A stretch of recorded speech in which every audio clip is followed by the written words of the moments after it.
El mazo de Yugi podría dividirse en grupos que definen junto con su estilo de duelo parte de su personalidad, al mismo tiempo que la enaltece o la acentúa. El misterio que traen consigo sus cartas del atributo oscuridad, la valentía y ferocidad de sus guerreros y el lado defensivo y estratégico está tan arraigado no solo en sus monstruos sino también al propio Yugi. Aunque sean los protagonistas, desprenden esa aura de misterio e intriga incluso para sus amistades cercanas o en algún momento entre ellos. Todo esto que vimos en la primera parte del análisis se mantendría para los futuros arcos, pero a la vez habría cambios que destacarían y denotarían la importancia de ciertos rasgos con los que Takahashi construyó sus personajes principales. Gracias a la evolución del propio juego, el mangaka amplió la forma en que las cartas se relacionaban entre sí, se iban definiendo cada vez más las bases de los arquetipos. Y todo esto ayudaría a que el arma de Yugi, su deck, se enriqueciera con aún más significados que en conjunto construirían una perspectiva más completa del personaje para los lectores y espectadores. Analicemos la evolución del deck de Yugi, el rey de los juegos.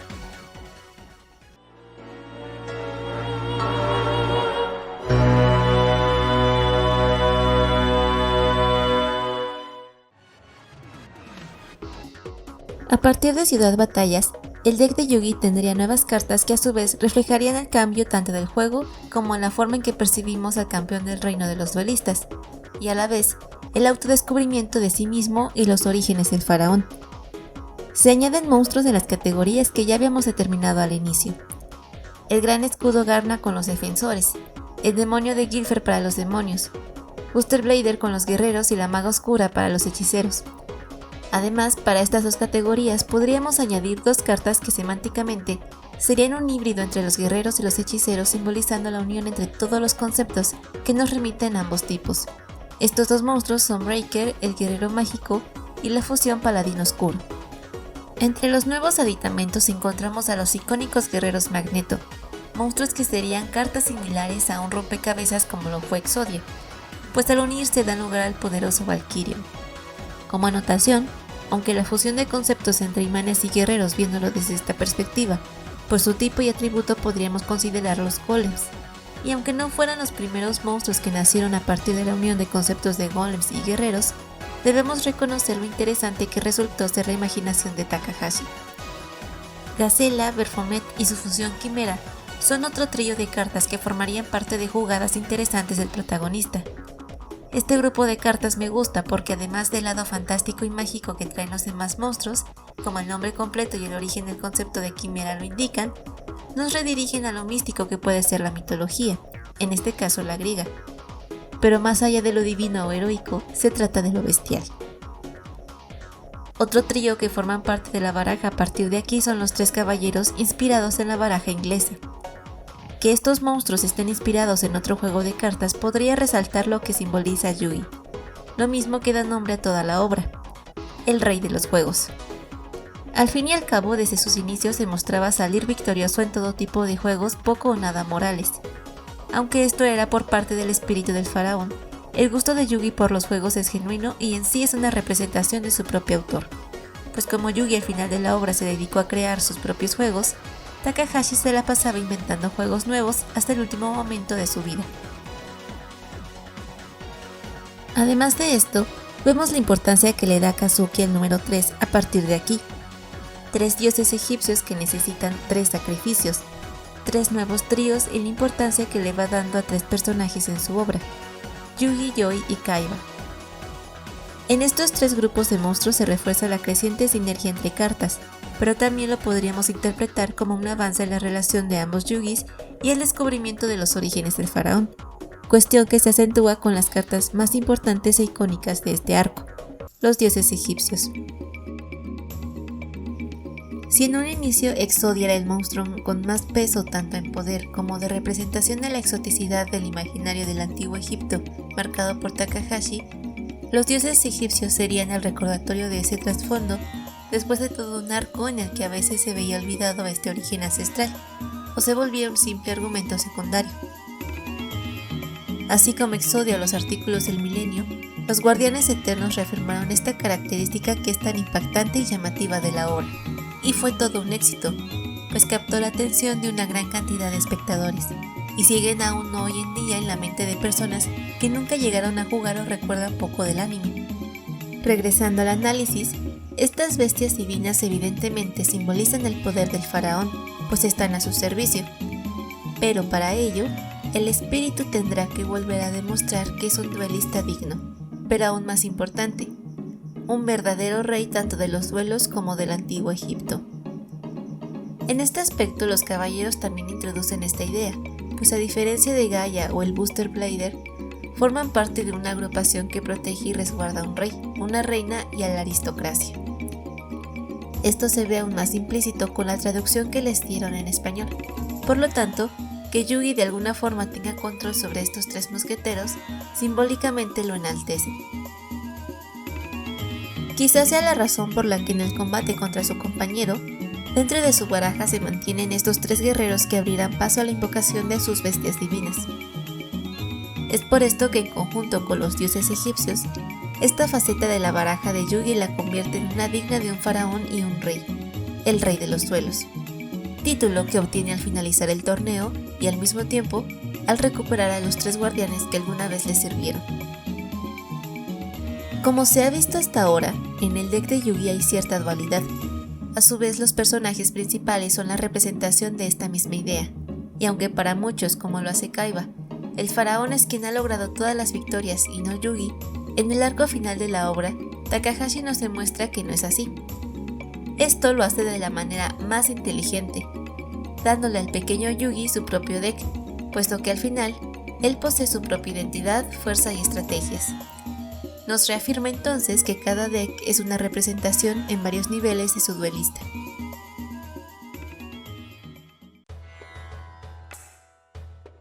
En nuestro primer acercamiento con esta baraja, nos encontramos con un monstruo que contrasta con la mayoría de cartas dentro del deck al que ya nos habíamos acostumbrado, Malvavisco.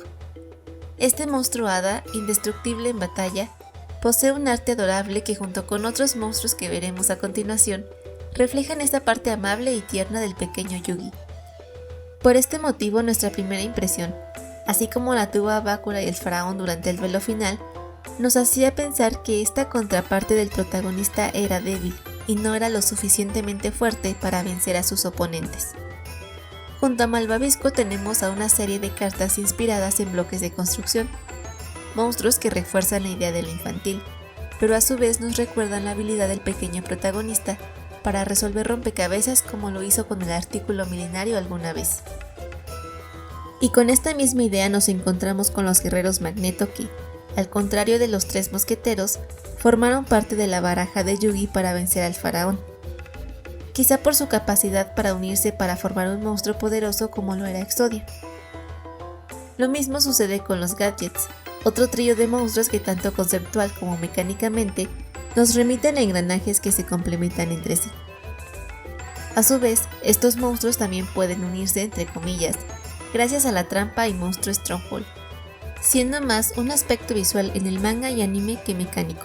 Aún con esto queda más que presente esta idea de unión entre monstruos que son, como lo dijo su abuelito al inicio del anime, similares a las piezas de un rompecabezas. Los dos monstruos siguientes son el espadachín silencioso y la maga silenciosa. Estas cartas traen consigo la mecánica de los niveles, cosa que no habíamos visto antes, al menos no en el deck del protagonista. Ambas criaturas en su nivel más bajo tienen un aspecto infantil que complementan al resto de cartas.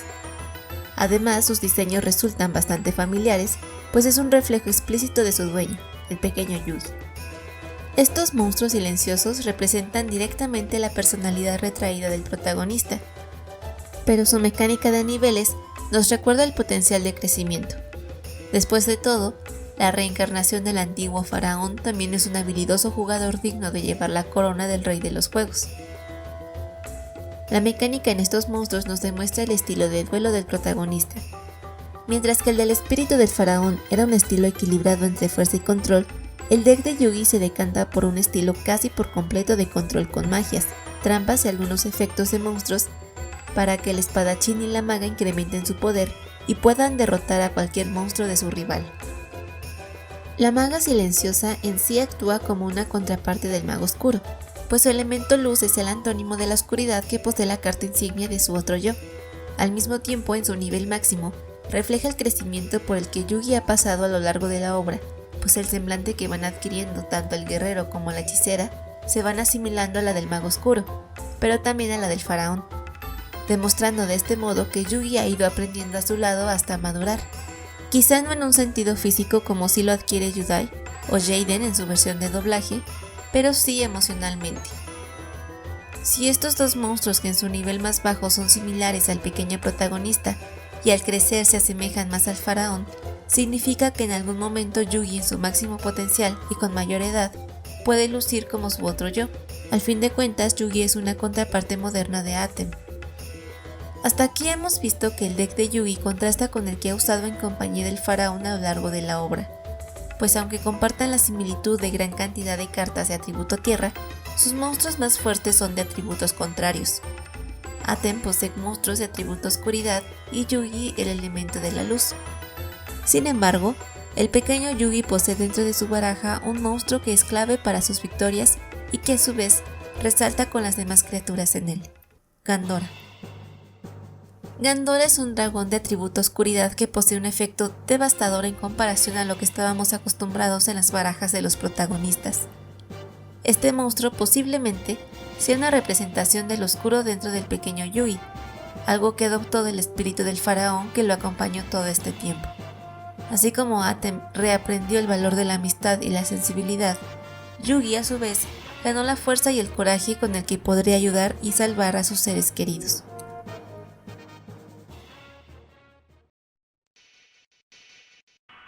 Como hemos visto en estos dos videos, el deck de Yugi, el que usa con frecuencia, en general es un mazo que si bien representa el elemento oscuridad y el misticismo heredado posiblemente por esta idea de magia oscura practicada en el antiguo Egipto dentro de la obra, a su vez también nos transmite esa lealtad, valentía y fiereza con la que el faraón defendía a sus amigos, sus sacerdotes fieles y a su vez a todo su pueblo. Algo a resaltar es que la baraja de Yugi está constituida en su mayoría por monstruos del elemento tierra, además de la oscuridad. Aunque lo siguiente es una idea aún más especulativa, todas estas relaciones tienen sentido simbólico en muchas otras narrativas. La tesis es que el elemento de tierra representa lo terrenal, en este caso al pequeño Yugi, mientras que la oscuridad representa lo espiritual y lo místico, en conjunto con la magia que da pie a la existencia del espíritu del faraón dentro del rompecabezas del milenio. Y es que los monstruos con atributo tierra generalmente son bestias y guerreros, es decir, entes salvajes de la naturaleza y humanos o semihumanos, obviamente con un toque fantástico, pero dentro de lo que cabe, habitantes de un plano físico. Por otro lado, en el elemento oscuridad predominan los manipuladores de la magia oscura, pero también monstruos consumidos o creados por la misma. Y por último, los más importantes que pueden sustentar esta idea son los demonios que pertenecen a otro plano como el espíritu del faraón, Cráneo Convocado, Kuribo, el demonio de Kilfer y Baphomet, el cual su nombre original es Baphomet. Puede ser una idea bastante cuestionable, pero sin duda es apasionante este interés de Takahashi por darle a Yugi, en comparación con otros personajes, monstruos que predominantemente son del elemento tierra, o en su defecto de luz u oscuridad. Me gustaría saber su opinión, así que pueden dejar sus ideas al respecto en los comentarios. Si hay alguna carta de la cual no se profundizó y piensan que es clave a la hora de reflejar a Yugi o Atem, menciónenla. De igual forma, si les gustaría que hiciéramos este tipo de análisis de un personaje en concreto, no duden en sugerirlo. Muchas gracias por todo su apoyo.